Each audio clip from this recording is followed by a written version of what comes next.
मथे पर लगे कहे आज के भोजपुरी दुनिया वाले गाते कैसे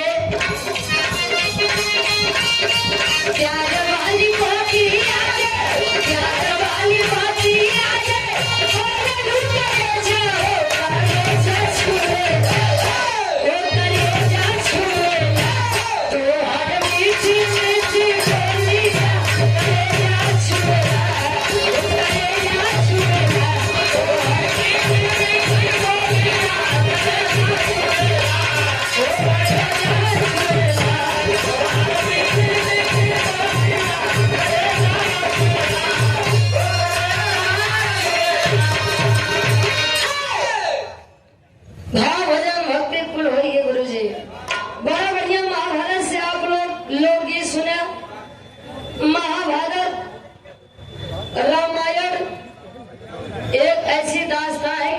बच्चे की जुबान पे उसका नाम होता है।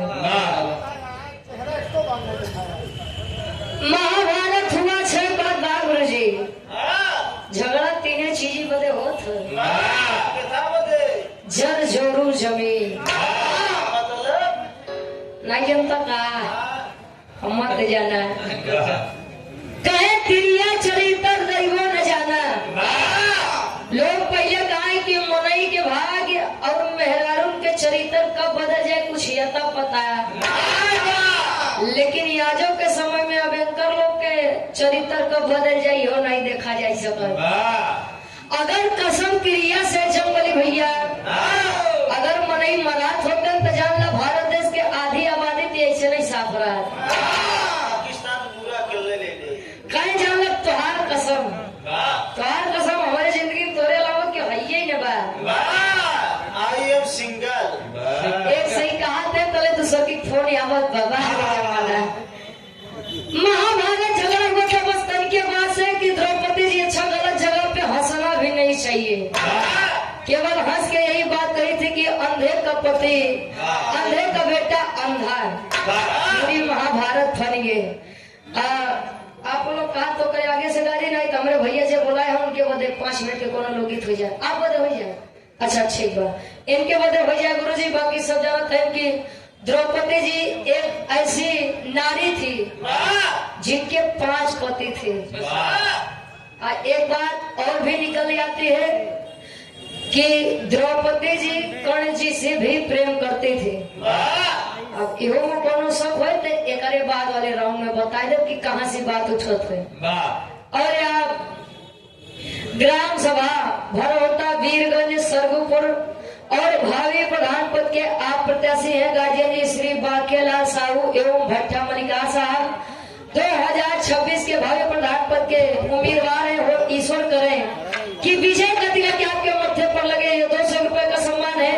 वैसे सब चुनाव बड़ा बढ़िया बीत जाते गुरु जी लेकिन प्रधानी के चुनाव में बड़ी मेहनत करे पड़त है। अब जे उम्मीदवार आते थे जानते हैं कि कितना खर्चा लागी आवतनी हमरे भैया खातिर रणजीत भैया खातिर हमरे 1 लाइन कवि जी लिखा था अपने कलम के माध्यम से कैसे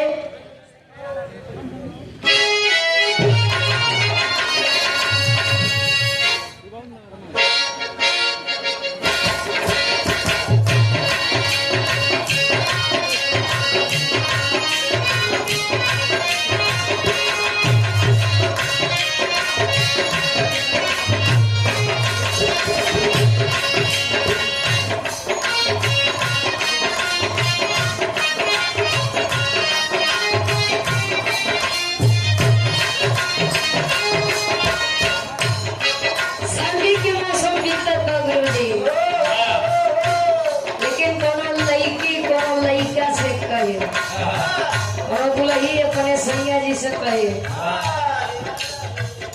ए राजा हो कहा या सर्दी के मौसम में हमका हमारे कई हरी छोड़िया और लगाई के बात कहे का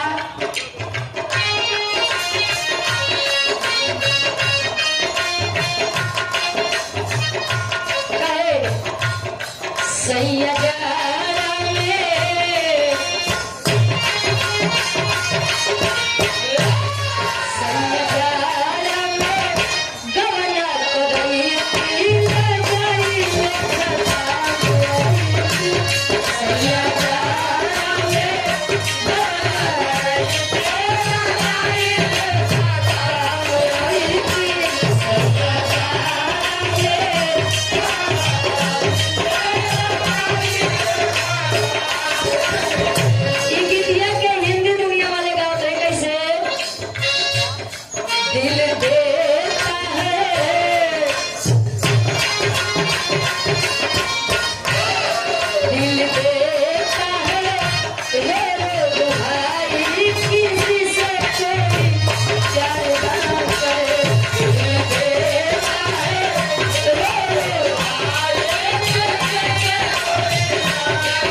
फजीलाबाद उर्फ कालूपुर बहरिया प्रयागराज से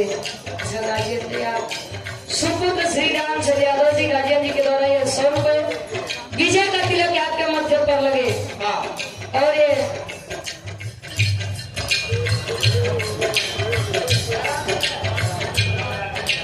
रामचंद्र हिवरे डॉक्टर साहब होगी 50 रुपए का सम्मान। पप्पू बालू वाले अच्छा 100 रुपया आशीर्वाद के चाह रही।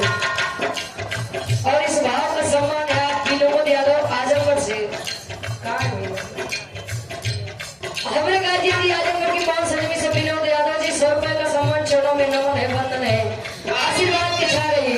लेकिन कार्यक्रम के आयोजक साहब सम्मानित आप रणजीत भैया खातिर कवि जी एक लाइन लिखते हैं कैसे या तो जीत के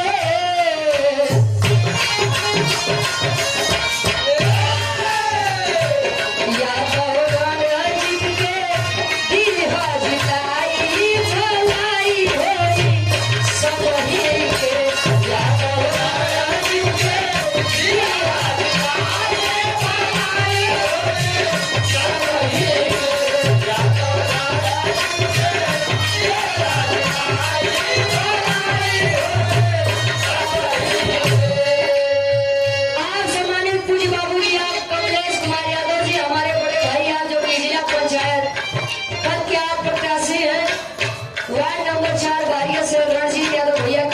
चाचा जी धर्म के हमारे बाबू जी आपके द्वारा सुंदर वाला 100 रुपया से बात के छा रही।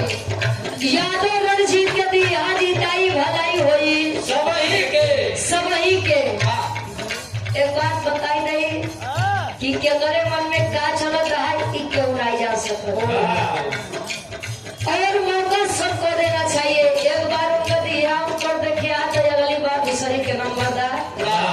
लेकिन देखा हमार भाई मंच से रिक्वेस्ट बा कि भैया के विजय का तिलक लगे और जो भी उम्मीदवार खड़े हैं भाई सब केहू जीता है हम कहीं कहीं की केहू हारा है। अब जीत हार तो उनको मतदान के बाद ही पता लगी। आंदोलन के पहले तार में कवि लिखा था कैसे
रणजीत यादव जी ब्लॉक बहरिया से बहरिया से जो कि अपने नाम के सामने किसान का बेटा लिखते हैं।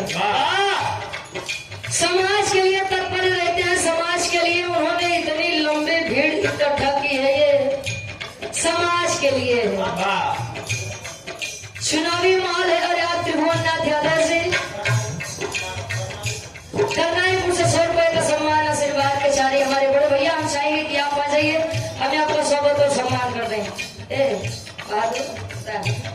अंतरा के दूसरे अंतर में कवि जी लिखा था हमारे भैया खातिर कैसे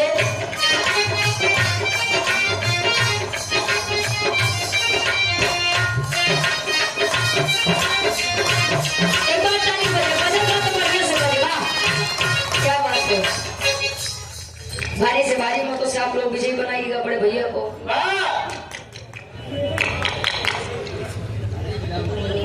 शान यदुवंशी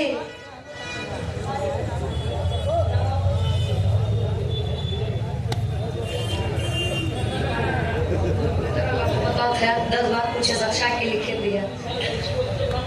शान यदुवंशी ग्राम क्या प्रधान जी हैं हमारे गार्जियन जी। ये 500 रुपए का सम्मान आशीर्वाद के चारी हुए प्रधान जी के द्वारा आशीर्वाद के चारे। अच्छा बच्चे आशीर्वाद के चारे क्या बच्चे अपनी कला में कामयाब रहे और ईश्वर करे कि 2026 का भी चुनाव आप जीते। देखिए चुनाव जीतना हारना ये बात की बात होती है। कैसे की जाना था रंजय भैया ईमानदारी के आज के समय में जमाना नहीं बा। ईमानदार होगा तो चाहे जो ना छेद में जाबा मट्टी के न ठोकबा तरी से बेईमान भया नहीं तो तुम सजनी ना यार बड़ा बढ़िया ही आदमी भया। अब कितना बढ़िया आप पीछे बनाए रहा हूँ कितना बढ़िया सब कहा कि भैया ना ना हम रणजीत भैया के जिताऊ अब पता लग वोट चोरी। इसीलिए लोगों के दिल में जगह बनाइए। जीत हार तो अपनी अपनी बात होती है। सम्मानित आप बहरिया वार्ड नंबर 4 से भावी जिला पंचायत सदस्य अनिल कुमार यादव बड़े भाई आप दौलतपुर बहरिया प्रयागराज से जो कि प्रमेंद्र यादव बिहारी भाई के आप सुपुत्र रहेगा कि 100 रुपए आशीर्वाद के चाह रही है। अंतर के अगले अंतर में उड़ा कभी लिख देगा।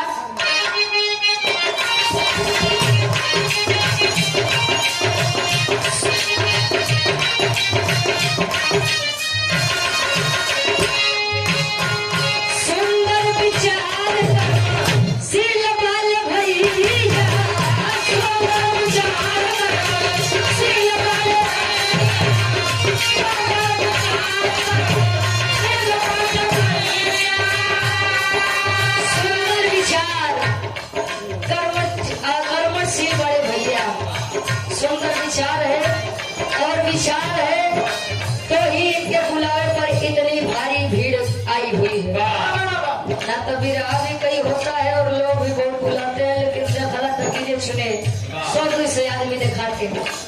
इसीलिए आपके इस आयोजन से लग रहा है कि आपका विचार सुंदर है बढ़िया है।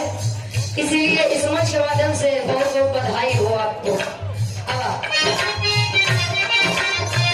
सुंदर विचार कर्म सील भैया दिन दुखिया पल के पार भैया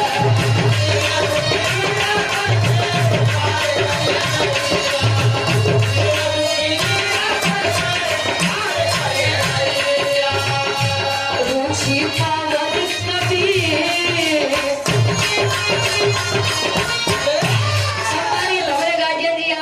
कबीर इस गीत को सजाते हैं। आप भी आ जाइए आपका भी स्वागत हो जाए जिन्होंने इस गीत को लिखा है। अरे रुचि पवन कबीर